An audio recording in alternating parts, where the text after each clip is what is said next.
नमस्कार, स्वागत है आपका 4 टीवी न्यूज पर। मैं हूं आपके साथ जो इसे रुक करते हैं खबरों की ओर। बड़ी खबर सामने आ रही, पाकिस्तान ने भारत को धमकी दी है। ये बड़ी जानकारी सामने आ रही। रेल मंत्री हनीफ अब्बास ने धमकी दी है भारत को, परमाणु बम की धमकी दी गई है। तो पाकिस्तान की तरफ से भारत को यह धमकी है। बड़ी खबर, बड़ी जानकारी आपको बताते चले।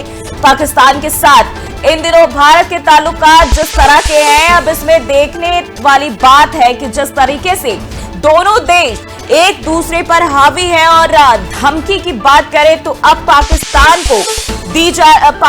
की तरफ से दी जा रही है भारत को। और रेल मंत्री, पाकिस्तान के रेल मंत्री हनीफ अब्बास ने ये धमकी दी है और भारत को परमाणु बम की धमकी दी गई। यानी कि जिसके कयास लगाए जा रहे थे लगातार, जिसका जिक्र किया जाता है, अब कहीं न कहीं एक बार फिर से वही होता हुआ नजर आ रहा है। भारत को धमकी दी गई है, परमाणु बम की धमकी पाकिस्तान की तरफ से।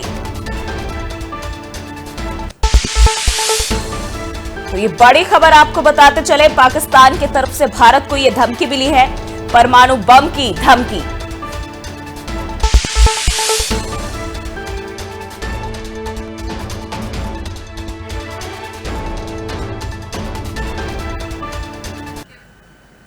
और वहीं बढ़ते हैं आगे, एक और जानकारी सामने आ रही है। हापुड़ से सीएम योगी आदित्यनाथ को लेकर हापुड़ दौरे पर मुख्यमंत्री योगी आदित्यनाथ रहेंगे और 1:30 बजे सीएम योगी आदित्यनाथ पहुंचेंगे हापुड़। और दौरे को लेकर प्रशासन भी अलर्ट मोड पर है। गढ़ क्षेत्र में आएंगे सीएम योगी आदित्यनाथ। तो ये हापुड़ दौरे पर मुख्यमंत्री योगी आदित्यनाथ, आपको बता दें पहले से ही ये दौरा उनका प्रस्तावित था और ऐसे में आज हापुड़ के दौरे पर रहने वाले हैं, जहां बताया जा रहा है प्रशासन की तरफ से जो पूरी तैयारियां हैं वो की जा रही है। और पुलिस प्रशासन की टीमें अलर्ट मोड पर सीएम योगी के दौरे को लेकर गढ़ क्षेत्र में सीएम योगी आदित्यनाथ आएंगे, जहां प्रशासन की पूरी तैनाती भी देखने को मिल रही है। 1:30 बजे का वक्त बताया जा रहा है, दोपहर 1:30 बजे मुख्यमंत्री पहुंचेंगे। और इसी खबर पर ज्यादा जानकारी के साथ श्याम कौशिक हमारे संवाददाता हापुड़ से हमारे साथ जुड़ चुके हैं। श्याम, क्या कुछ जानकारी सामने आ रही है? आज सीएम योगी आदित्यनाथ का दौरा है। जी, आपको बता दें कि गढ़मुक्तेश्वर के क्षेत्र में मुख्यमंत्री का आज आगमन है और जहाँ पे वहाँ बरसाना तहसील है उसमें आएंगे और वहाँ आलम नगर की गंगा नदी के ऊपर जो पुल बनना हाईवे उसका उद्घाटन करेंगे और समीक्षा करेंगे कि उसकी क्वालिटी को चेक करेंगे कि क्या उसकी तैयारियां हैं। पुलिस प्रशासन के हाथ पैर खुले हुए हैं और वहाँ की तैयारी अधिकतर लगभग पूरी हो चुकी है। प्रशासन वहाँ पे मौजूद है और वहाँ की समीक्षा को तैयारी के लिए बैठा हुआ है। जी ठीक है, अगर हम अभी बात करें, क्या कुछ खास आयोजन इस दौरान होने वाला है? क्योंकि लगातार इन दिनों भी अगर हम देखें तो सीएम योगी आदित्यनाथ अलग अलग दौरे पर है। हापुड़ में क्या कुछ खास आज? जी, बता रहे हैं कि आपको कि आप शाजापुर भदोही के होते हुए हापुड़ में करीब 1:30 बजे के करीब पहुंचेंगे, जहाँ पे उनका ड्रीम प्रोजेक्ट है गंगा एक्सप्रेस वे। उसकी जाके समीक्षा करेंगे और उसका उद्घाटन करेंगे, जो उन्होंने पहले भी उसका उद्घाटन के लिए बोला था और वहाँ पे आश्वासन दिया था जब गंगा मेले में आए थे कि यहाँ पे एक बहुत बड़ा प्रोजेक्ट दूंगा। मिनी हरिद्वार घोषित किया था गढ़मुक्तेश्वर को, उसको लेकर वहाँ पे पार्षद के संघ मिलेंगे और वहाँ पे उनको लोगों को वहाँ पे रोजगार मिलेगा, परिवार का भरण पोषण सही चल पाएगा और वहाँ पे कई प्रोजेक्ट जो है इससे लाइन से जोड़ेंगे, लोगों को काफी रोजगार मिलेगा। जी ठीक है, अगर हम बात करें जो वहां के स्थानीय लोग हैं, जो पार्टी के कौन कौन से लोग इस दौरान शामिल हो सकते हैं? सीएम योगी आदित्यनाथ का दौरा है और ऐसे में बहुत ही अहम हो जाता है, क्योंकि क्षेत्रीय जनता की बात करें उनमें भी काफी उत्साह होता है। साथ ही साथ जो नेता है उनकी बात करें। जी, बता दें कि वहाँ पे तीनों विधायक मौके पे इस टाइम पहुंच चुके हैं, जिसमें कि हरिंदर कुमार जी है, जी विजयपाल आरती है सदर विधायक, और धर्मेश तोमर है जो विधायक है, तो मौके पे पहुंच चुके हैं। तीनों ही जो सांसद हैं वो वहाँ पे है इस टाइम और उनमें काफी उत्साह का है और जो वहाँ पब्लिक है वो उन्हें देखने के लिए आतुर है और काफी भीड़ इकट्ठी हो चुकी है। प्रशासन को उनको संभालना बड़ी कैडी हो रही है, लेकिन काफी लोगों को समझा कर काफी दूरियां बनाई हुई है। दर्शन के लिए वहाँ की पब्लिक काफी इकट्ठा हो चुकी है। ठीक है, बहुत बहुत शुक्रिया आपका जानकारी साझा करने के लिए। तो दौरे को लेकर प्रशासन अलर्ट मोड पर और हापुड़ दौरे पर मुख्यमंत्री योगी आदित्यनाथ रहने वाले हैं, जहां गढ़ क्षेत्र में आएंगे। वहीं जैसा अभी हमारे सहयोगी ने बताया कि पूरे प्रशासन जो है अलर्ट मोड पर है, लोगों में भी खासा उत्साह है। साथ ही साथ जो स्थानीय नेता है वो भी सीएम योगी के दौरे में शामिल रहेंगे, उनके साथ इस दौरान नजर आएंगे।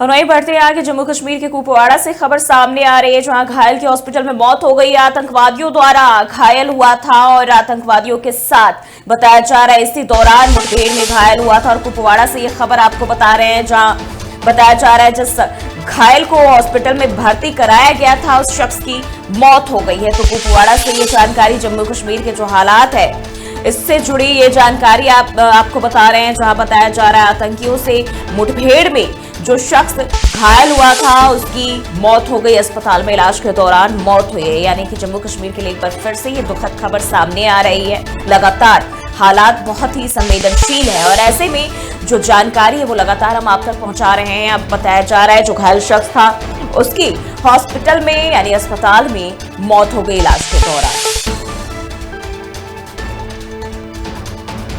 तो घायल की अस्पताल में मौत हुई है और ये खबर आपको बताते चले।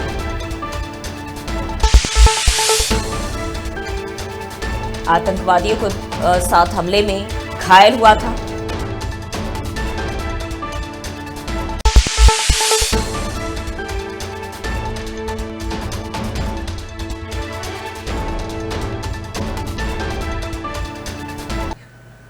और वहीं एक और जानकारी जम्मू कश्मीर से आपको बता दें, पाकिस्तानी सेना ने गोलीबारी शुरू कर दी है। तूतमारी गली और रामपुर सेक्टर के सामने गोलीबारी, जम्मू कश्मीर से ये बड़ी खबर सामने आ रही है। बिना उकसावे के छोटे हथियारों से गोलीबारी शुरू की है पाकिस्तानी सेना ने। भारतीय सेना ने दिया मुंह तोड़ जवाब। वहीं कल विशेष सत्र बुलाया जाएगा, तो ये जानकारी भी आपको बताते चले। तमाम जो हालात है इसको लेकर अब सरकार भी पूरी तरह से अलर्ट मोड पर। वहीं अब ये जानकारी मिल रही है कि पाकिस्तानी सेना ने गोलीबारी शुरू कर दी है।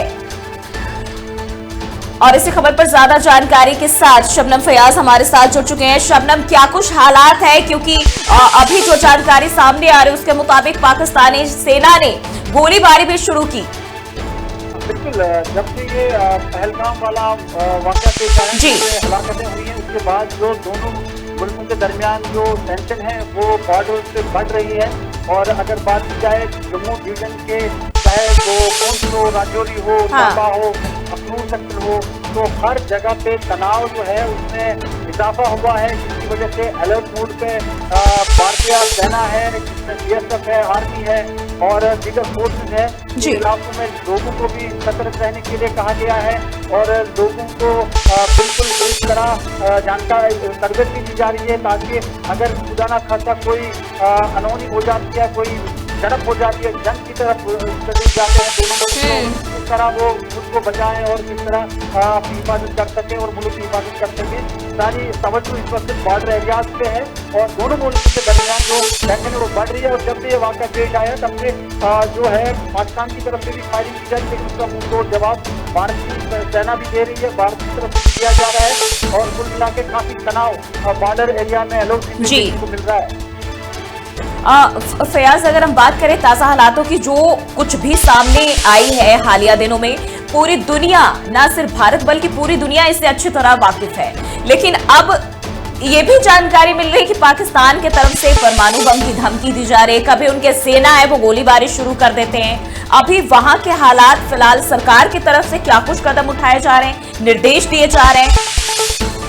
देखिए, ये मामला जब दोनों मुल्कों का होता है तो अपने मुल्क के अवाम को किस तरह से कंट्रोल में रखा जाए, उन्हें पैनिक ना फैले, उन्हें किसी का दबाव उन पे ना बढ़े, उस चीज को कम करने के लिए ही पाकिस्तान की तरफ से इस तरह के बयान सामने आ रहे हैं। और क्योंकि भारत एक बहुत बड़ा मुल्क है, मजबूत मुल्क है, मजबूत सेना है यहाँ पे, और एयरफोर्स जो हमने देखा कि किस तरह से अलर्ट मोड पे है और किस तरह वो काफी हिम्मत से काम लेकर अपने मुल्क की हिफाजत करना जानते हैं। तो इसको देखते हुए पाकिस्तान का दबाव तो बढ़ रहा है और यही वजह है कि पाकिस्तान जो है इस तरह के बयान जारी कर रहा है जो हमें देखने को मिल रहे हैं। बिल्कुल। अभी अगर हम बात करें तो किन किन जगहों पर खास अलर्ट मोड पर देखे जा रहे हैं, प्रशासन की बात करें, जनता की बात करें, तमाम लोग, क्योंकि जब गोलीबारी शुरू होती तो कहीं ना कहीं एक दहशत का जो माहौल है वो अपने आप ही बन जाता है। और जो जानकारी सामने आई है पाकिस्तानी सेना की तरफ से, तो वो बताया जा रहा है कि तूतमारी और रामपुर सेक्टर जो है, इन जगहों पर, क्या इसके अलावा भी कोई और जगह है जहां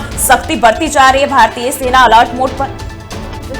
जो पाकिस्तान के बॉर्डर है, चाहे इंटरनेशनल बॉर्डर है, वो भारत के साथ बहुत हजारों के किलोमीटर जो है वो मिल रहे हैं। तो इसको देखते हुए भारतीय सेना हर जगह पे अलर्ट मोड पे है। और ये मैंने कहा कि आवाम जो है बॉर्डर के नजदीक जो रहने वाले लोग हैं उनको बिल्कुल इस तरफ जो गाइड किया जा रहा है पॉलिटिक्स की तरफ से कि अगर हालात बदल जाते हैं तो किस तरह वो एहतियात बरत सकते हैं। तो यही वजह है, देखने को साफ आ रहा है, मिल रहा है कि जो भारतीय सेना है वो हर जगह, चाहे LOC हो, लाइन ऑफ कंट्रोल हो या इंटरनेशनल बॉर्डर हो, तो हर जगह पे वो अलर्ट पे है, एयरफोर्स अलर्ट पे है। और जो मुल्क में जो तनाव दोनों मुल्कों के दरमियान जो बढ़ रहा है उसको देखते हुए हर तरह की जो जंगी पैमाने पे जो इल्जाम उठाने पड़ते हैं वो उठाए जा रहे हैं। ठीक कोई भरोसा नहीं है कब किस तरह के हालात बदल जाए। हाँ, अगर हम बात करें, क्योंकि पहलगाम हमला जब हुआ तो पर्यटक जो है बंद कर दिए गए, जाना आना उनको रोक लगा दी गई। और ऐसे में क्या अभी जो है ये फिर से शुरू किया गया है? क्योंकि एक दो तस्वीरें जो सामने आए उसके मुताबिक बताया जा रहा है कि हालात अब थोड़े सामान्य होने की कोशिश में है, कुछ लोग वहां पहुंच रहे हैं, हालांकि भय का माहौल लगातार अभी भी जारी है।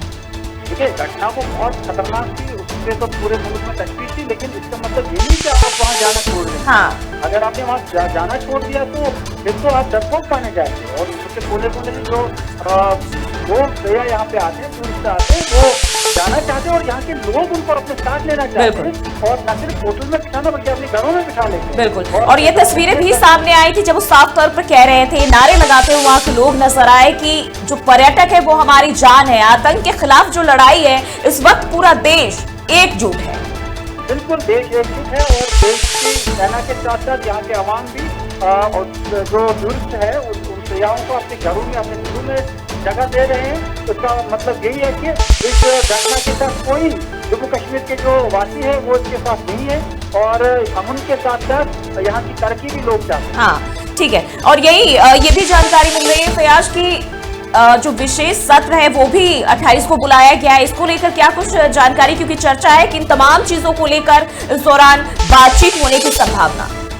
बिल्कुल, देखिए, जब ये घटना घटी थी तो उसके बाद वज़ीर आला काबीना जो उनके साथ है, उन्होंने एक मीटिंग की और उसके बाद उन्होंने लेफ्टिनेंट गवर्नर को ये जरूर एक पत्र भेजा कि हम एक विशेष सत्र जो है इसे बुलाना चाहते हैं, एक दिन का ही सही हो, लेकिन इस घटना पे बहस होनी चाहिए और उस पर कोई करारात भी वो पास कर सकते हैं और लोगों को के साथ संवेदना भी जता सकते हैं। तो जाहिर सी बात है इस को मंजूरी मिली है और कल जो 28 अप्रैल है, कल ये जो है सत्र जो है वो जम्मू कश्मीर असेंबली जम्मू में शुरू होगा और इसमें मुख्तलिफ जो पार्टियां हैं अपनी रिव्यू रखेंगे, अपनी बयानात देंगे, अपनी बहस करेंगे और इसकी मजम्मत भी करेंगे इस मामले की। और भी क्या कुछ हो सकता है वो तो कल दिन में ही बाकी मालूम होगा। बिल्कुल। एक बार फिर से गोलीबारी की तरफ आते हैं तो ये कब से शुरू हुई? अभी हालात सामान्य, अभी भी लगातार वो गोलीबारी जो चल रही थी भारतीय सेना और पाकिस्तानी सेना के बीच, क्या वो सामान्य हो चुके हैं? बिल्कुल, जब से दोनों मुल्कों के दरमियान तनाव बढ़ा है, रात के दौरान ज्यादा इसमें इजाफा होता है और दिन में भी गोलाबारी होती है। अगरचे एक जो ऐलान किया गया है कि सरहदों पे कोई फायरिंग नहीं होगी, बिल्कुल वहाँ पे पुरअमन हालात रखे जाएंगे, जिसको देखने को भी मिल रहा था। लेकिन जब तनाव इसके बाद बढ़ा है उसके बाद ये जो एक मुआहदा जिसको हम कहेंगे वो खत्म हो चुका है और दोनों तरफ से तनाव के साथ साथ अब फायरिंग का तबादला भी हो रहा है। बिल्कुल। और ये भी जानकारी जो सामने आ रही थी कि कई सारे जो आतंकी गिरोह से जुड़े हुए सदस्य हैं उनके घर भी ध्वस्त किए गए हैं, क्योंकि जो तस्वीरें आई 2-3 सामने आई थी। अभी तक अगर बात करें कितने इस लिस्ट में शामिल है? देखिए, अभी तक कम से कम 5 से 8 जो घर हैं इस तरह के जो मिलिटेंट्स के बताए जाते हैं, तो उनमें धमाके हुए, उनको तहस किया गया है। और ये भी कहा जा रहा है कि जो लश्कर के साथ वापस लोग हैं उन्होंने इस सारी जो एक ये जो घटना घटी है उसका उनमें उनको मुल्जिम ठहराया गया है, जिसकी वजह से उनके घरों पर भी अब प्रहार किया जा रहा है और ये कहा जा रहा है कि इन लोगों को जो संपत्ति इनके पास है तो इसको डिस्ट्रॉय करना बहुत जरूरी है, जिसकी वजह से इस तरह के कदम उठाए गए। ठीक है, बहुत बहुत शुक्रिया आपका जानकारी साझा करने के लिए। तो अभी जो हालात है जम्मू कश्मीर के, तमाम जो जानकारी है हमारे संवाददाता ने अभी आपके साथ साझा किया है। और अभी भी जो रुक रुक कर है गोलीबारी वो जारी रहते हैं, लोगों में भय जरूर है, लेकिन जो पर्यटक है वो अभी भी वहां पहुंच रहे हैं। साथ ही साथ सबसे अच्छी बात जो अभी उन्होंने बताया कि वहां के जो लोग हैं, जो कश्मीर के लोग हैं, वो अपने पर्यटकों की पूरी जिम्मेदारी के साथ उनके साथ खड़े हैं, भारत के साथ खड़े हैं। तो कहीं ना कहीं ये भारतीय के लिए एक सबसे अच्छी चीज मानी जा रही है, जहां इस वक्त आतंक के खिलाफ पूरा भारत एकजुट है, हर कोई इसके लिए आवाज उठा रहा है।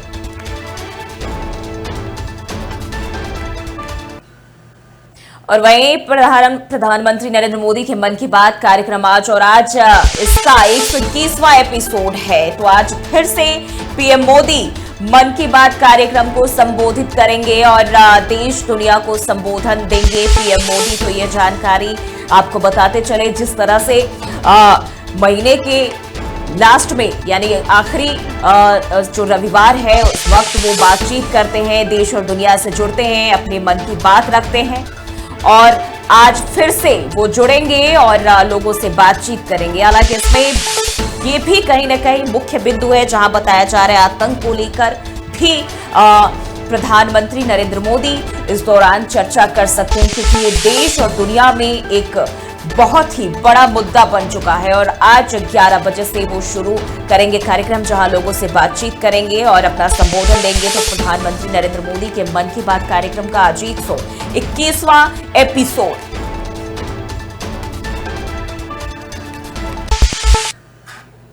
और वही रुक करते अगली खबर की ओर। मुख्यमंत्री योगी आदित्यनाथ लखीमपुर के पालिया पहुंचे, जहां सीएम योगी ने ड्रेजिंग और चैनलाइजेशन का निरीक्षण करते हुए साइट पर पहुंचे। और यह कार्य पालिया, निघासन, गोला, लखीमपुर सदर तहसील क्षेत्रों में बाढ़ से बचाने के लिए कराया जा रहा है। सीएम योगी ने स्टीमर में बैठकर शारदा नदी का निरीक्षण भी किया। इस दौरान उनके साथ जल शक्ति मंत्री स्वतंत्र देव सिंह और पालिया विधायक रोमी साहनी भी मौजूद रहे। मुख्यमंत्री योगी आदित्यनाथ ने कहा कि कांग्रेस हो या फिर समाजवादी पार्टी जाति के नाम पर देश बांटने का काम कर रहे हैं। ये लोग छत्रपति शिवाजी महाराज का अपमान भी करते हैं और औरंगजेब का महिमा मंडल भी करते हैं। यह समाजवादी पार्टी राणा सांगा का अपमान करती है और बाबर की तारीफ करती है। जिस बाबर ने राम मंदिर तोड़ने का काम किया था, सपा सरदार पटेल का भी अपमान करती है। इस दौरान मुख्यमंत्री योगी आदित्यनाथ ने कहा कि पहलगाम में हमारे देश के अलग अलग जो पर्यटक है वो गए थे, अलग अलग राज्यों से गए थे और उन पर आतंकवादियों द्वारा कायराना हमला किया गया। अगर कोई सुरक्षा में सेंध लगाने की कोशिश करेगा तो उसको उसकी ही भाषा में समझाया जाएगा। पीएम मोदी के मार्गदर्शन में यूपी अब माफिया, अराजकता और दंगों से मुक्त हो गया है। जब मैं पिछली बार आया था तो पलिया निघासन की जनता को बाढ़ से जूझते हुए देखकर बड़ा दुख हुआ और तभी मैंने सोचा कि इसका स्थायी निवारण किया जाएगा। बाढ़ से निजात दिलाने के लिए 22 करोड़ की शारदा नदी सफाई परियोजना का कार्य शुरू हो चुका है, जो आने वाले मॉनसून से पहले पूरा हो जाएगा। तो मुख्यमंत्री योगी आदित्यनाथ ने लखीमपुर खीरी में अपने संबोधन में तमाम चीजें कही हैं। साथ ही साथ जो देश में आतंकवाद को लेकर हालात हैं उनको लेकर भी कड़ा हमला बोला है और खुलकर उन्होंने कहा है कि जो लोग भी इस तरह के वारदातों में शामिल होते हैं उन्हीं की भाषा में समझाया जाएगा। और इसके साथ साथ समाजवादी पार्टी और कांग्रेस पर भी निशाना साधा और उन्होंने कहा कि ये लोग जो है वो बाबर का गुणगान करते हैं और औरंगजेब का गुणगान करते हैं, लेकिन राणा सांगा की विरोध में खड़े हो जाते हैं। देश को बांटने का काम ये पार्टियां कर रही है।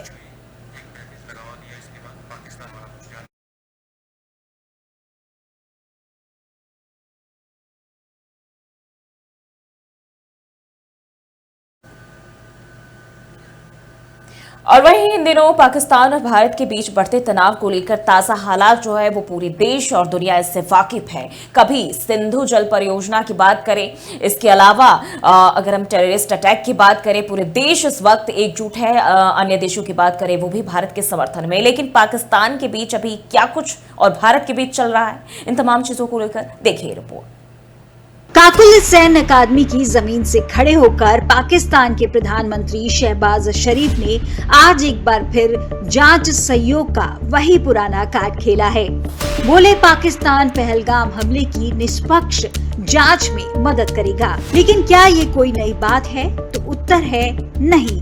हमने 26/11 देखा, पठानकोट झेला, उरी पुलवामा तक। हर हमले के बाद पाकिस्तान ने पहले तो नकारा, फिर जांच के नाम पर वक्त खींचा और नतीजा साजिशकर्ता आज भी खुले में घूम रहे हैं।